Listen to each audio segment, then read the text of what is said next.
Olá pessoal, e hoje vamos falar sobre alguns fatores que tornam o nosso solo infértil, que as plantas começam a apresentar os sintomas de deficiência de nutrientes, começam a ter uma menor produtividade também.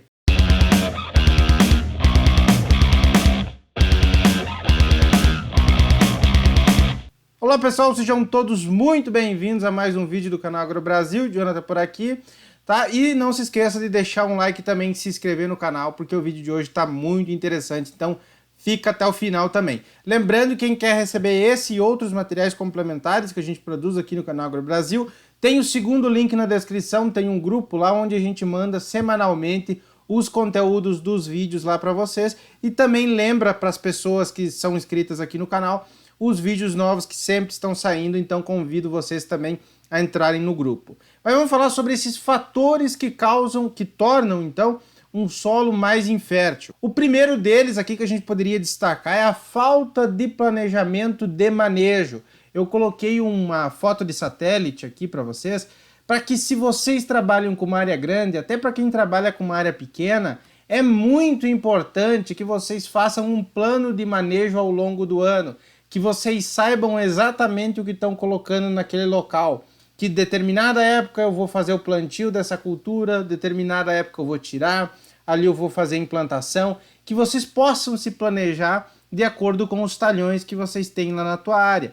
Então separar os talhões lá, fazer um mapinha, que eu ensinei já um vídeo aqui no canal, no Google Earth, para que vocês saibam a área que vocês têm aqui, né? Então às vezes vocês nem precisam levar lá um topógrafo para medir e dizer isso aqui tem 5 hectares, isso aqui tem 6 hectares. Vocês usam o Google Earth para medir o tamanho dos talhões de vocês e fica muito mais fácil fazer o planejamento de compra de insumo, fazer os cálculos de necessidade de gessagem ou de calagem, fazer a compra de adubos, a recomendação de adubação, passa também por essa divisão em talhões e também o planejamento ao longo do ano. Então, um solo que você não faz adequadamente as operações que você tem que fazer, tem que realizar, né? Operações atrasadas, eu coloquei aqui que é muito comum as pessoas que fazem análise de solo, não fazem a calagem no período adequado e daí está quase na hora de plantar e elas têm que fazer uma calagem, né? Nós sabemos que existe um período aí no solo para que o calcário reaja, para que o calcário eleve o pH. E se você deixar para fazer a calagem muito próximo à época do plantio, você não vai conseguir o efeito adequado. Seria mais um efeito secundário, agora vamos falar mais desses efeitos primários, né? Que é o uso excessivo de fertilizantes. Por incrível que pareça, em muitos solos, principalmente aqueles que não trabalham com a análise de solo, se tem um uso excessivo de fertilizantes, muito mais do que precisa. Muitas vezes nem dá um efeito tóxico, mas a pessoa utiliza mais fertilizante do que seria necessário, acaba jogando dinheiro fora. Então, só que o uso muito alto desses fertilizantes pode causar uma salinidade, pode causar outros efeitos no teu solo que vá diminuindo também uma fertilidade natural, né? O caso do desequilíbrio entre os nutrientes, principalmente entre cálcio, potássio e magnésio. Como eu falei, sem ser feita a análise de solo prévio, eu sei que tem muitas regiões do Brasil que fica difícil o acesso à análise de solo, laboratórios tem poucos, tá? Mas existe listas aí da Embrapa Solos, tem lista do IAC, de vários laboratórios que recebem amostras de todo o Brasil.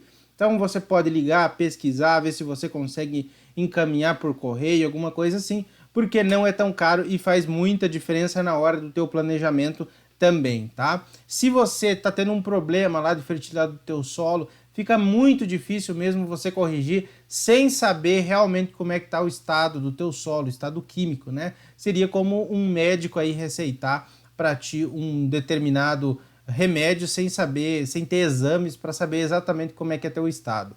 Muitas vezes as revendas locais não dão a devida assistência, principalmente aos pequenos produtores. Então o pequeno produtor tem uma certa dificuldade, em algumas regiões também, em encontrar assistência técnica adequada para que eles possam realmente tirar o máximo proveito da área deles. Então muitas revendas, eu não estou falando que são todas, mas muitas delas acabam focando só nos grandes produtores e o pequeno produtor muitas vezes vai lá e acaba só tendo que comprar e eles nem explicam muito como é que funciona os fertilizantes, né, como que ele pode economizar, eles sempre vão ter o viés comercial nessa relação com o produtor rural. Enfim, não vou entrar nessa questão, mas vocês sabem que existe, tá? Mas também existem muitas assistências que fazem um trabalho sério, mas o uso excessivo de fertilizantes também é uma causa da infertilidade. Porque, então, existe o desequilíbrio no uso dos fertilizantes, leva à inibição da absorção de outro. O que quer dizer isso daqui? Se você tem muito, por exemplo, muito cálcio, ele inibe a absorção, tanto do potássio como do magnésio,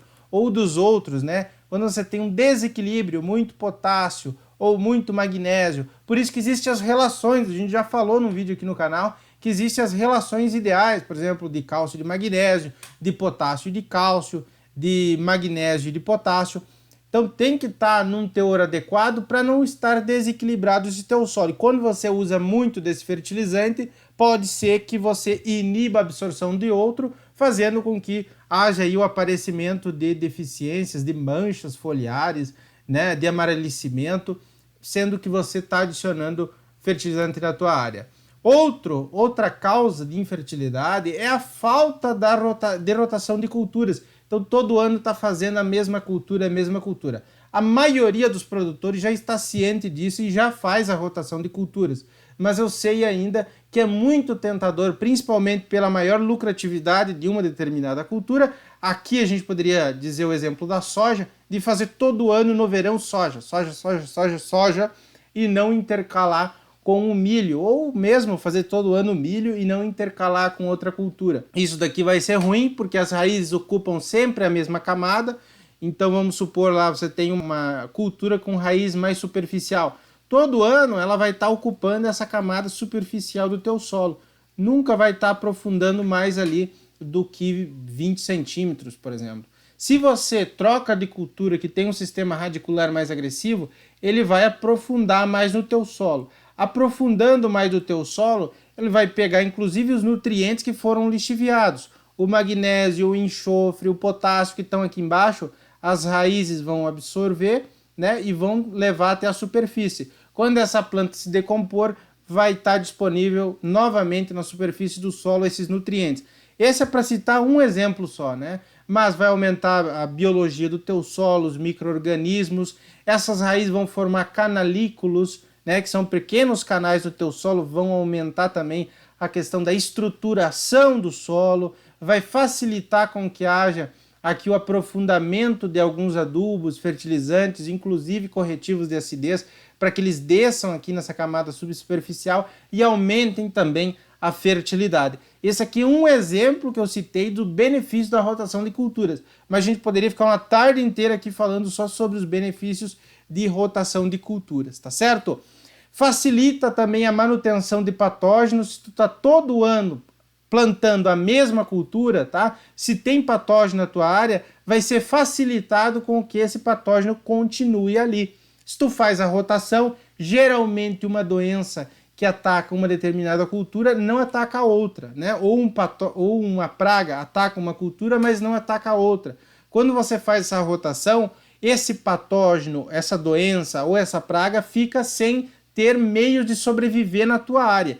E aí depois, quando você volta com aquela tua cultura principal, podemos dizer assim, né, o caso da soja ou do milho em alguns casos, aquela tua área não vai ter a presença, não vai ter uma incidência tão forte de determinada praga ou de determinada doença. Uma cultura apenas também diminui a atividade microbiana do solo, e aí tem vários outros problemas devido à diminuição da atividade microbiana, tá certo? E também uma combinação de fatores, que a gente já falou anteriormente. Então a acidificação do solo, você não faz uma análise para ver como é que está o pH do teu solo, ele vai se tornando naturalmente ácido, então a cada 3, 4 anos, você tem que verificar como é que está a condição da tua análise de solo, do teu pH. E você trabalha em áreas declivosas, que você não tem um sistema de contenção, também pode ocasionar aqui a erosão. A erosão também ocorre em áreas onde não tem uma boa cobertura de solo, tá certo? Então o solo totalmente descoberto, onde você faz sempre o preparo e é muito declivoso, também pode ocorrer uma erosão, e a erosão vai tirar os nutrientes do teu solo, vai tirar a matéria orgânica dali, vai tirar a estruturação do teu solo, então vai diminuir muito mesmo a fertilidade se você tiver áreas onde ocorreu aí a erosão, tá certo? Como é que diminui a matéria orgânica? Solo descoberto, fazer o preparo sempre, revolver muitas vezes, vai diminuir a matéria orgânica, não utilizar adubos orgânicos, não utilizar adubação verde. Então, a diminuição da matéria orgânica, ela causa vários e vários prejuízos. Falta de nutrientes pela baixa adubação. Às vezes até mesmo você não aduba adequadamente ou aduba pouco, um produtor rural pode ter uma adubação deficiente. É o caso de pessoas que estão iniciando em determinada área, né, ou às vezes não conhecem muito bem o sistema de cultivo e acabam escolhendo adubos incorretos, não dando todos os nutrientes que a planta precisa, então fazendo às vezes um NPK apenas, né, não pensando que tem um solo arenoso, que pode ser necessária a adição também de micronutrientes. Às vezes tem um solo com pouco magnésio, não faz essa correção através de um calcário dolomítico, né? Então, a falta de nutrientes por baixa adubação, às vezes não é só porque ele colocou pouco adubo, mas também porque botou adubo incorreto, tá? Ou utilizou apenas uma adubação orgânica que não seria suficiente para aquela área, teria que ser complementada também com um certo tipo de adubação mineral, isso também torna um solo infértil, tá? E o solo que está desequilibrado, então jogou muito de um nutriente, jogou pouco do outro, não fez o planejamento, não tem nenhum critério técnico para avaliação de fertilidade, não sabe como é que está o pH, não sabe se precisa de uma fosfatagem, utiliza às vezes só um formulado, não tem bons adubos orgânicos na área, não faz uma cobertura de solo, não faz uma manutenção dessa cobertura também para o aumento da matéria orgânica. Então tudo isso vai fazer com que o solo entre em declínio e ao longo do tempo seja esgotado com as culturas que tu está colocando na área. E a compactação, também a compactação é uma causa aí que pode diminuir bastante a fertilidade, a planta tem dificuldade de absorver os nutrientes, então com a compactação você vai, mesmo adicionando os adubos na tua área, às vezes você não vai conseguir aproveitar porque o solo está muito compactado, as raízes não conseguem se aprofundar e aí é uma série de problemas que ocorrem, beleza? Algumas considerações são importantes para esse vídeo. Fazer um planejamento para o ano inteiro, não fazer apenas para safra.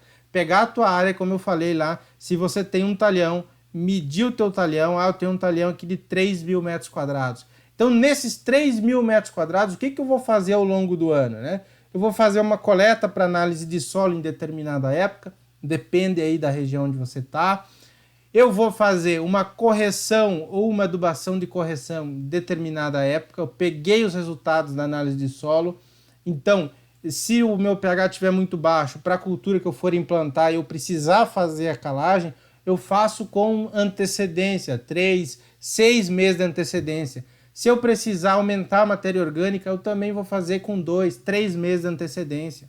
Se eu precisar fazer a gessagem, também vou fazer a fosfatagem, também, a potassagem também, mas em épocas distintas, justamente para você não ter esse problema, beleza?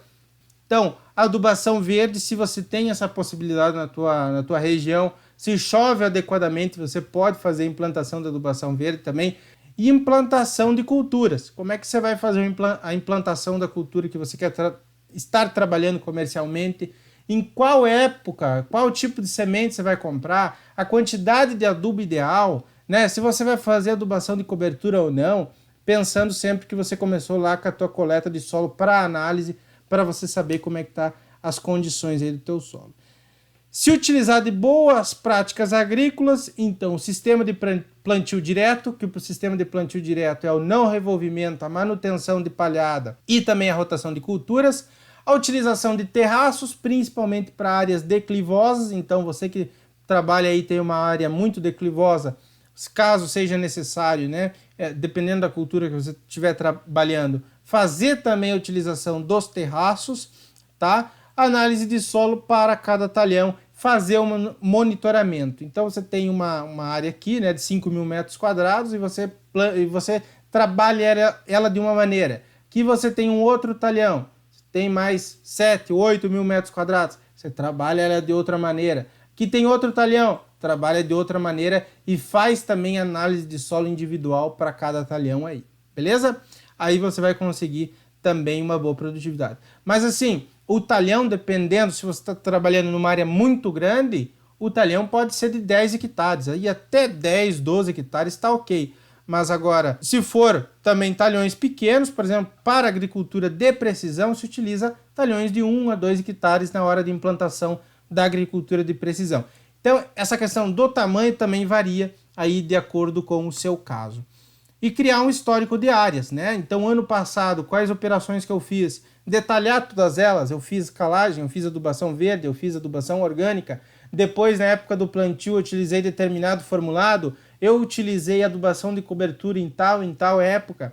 Para aí você ver, com essa adubação que eu fiz esse ano, como é que está a condição do meu solo? Como é que está a fertilidade? Você fez toda esta operação e aí depois, quando você tira aquela cultura da tua área, você faz uma nova análise de solo e verifica. Provavelmente, ao longo dos anos, você vai conseguir aumentar a tua fertilidade do teu solo, naturalmente, por causa dessas boas operações agrícolas, e também você vai ir diminuindo cada vez mais os teus gastos com adubação, gastos com outras operações agrícolas que você teria que ter se não tivesse um bom manejo. Beleza, pessoal? Muito obrigado por assistir. Conheça também o nosso curso de avaliação de fertilidade do solo e recomendações de adubação, onde a gente detalha muito mais isso, faz aulas um pouco mais longas aí, porque aqui no YouTube fica um pouco difícil de fazer essas aulas, tá? E também, mensalmente, a gente está adicionando aulas novas lá dentro do nosso curso e a gente te dá todo o suporte mesmo para aplicação aí na tua área, seja você um produtor rural, um técnico da área, um estudante aí que quer começar também, tá? Confira os links aqui na descrição, os nossos contatos, a consultoria, o nosso e-mail para você tirar dúvidas, o grupo do WhatsApp onde vai esse material para lá e até um próximo vídeo. Tchau, tchau!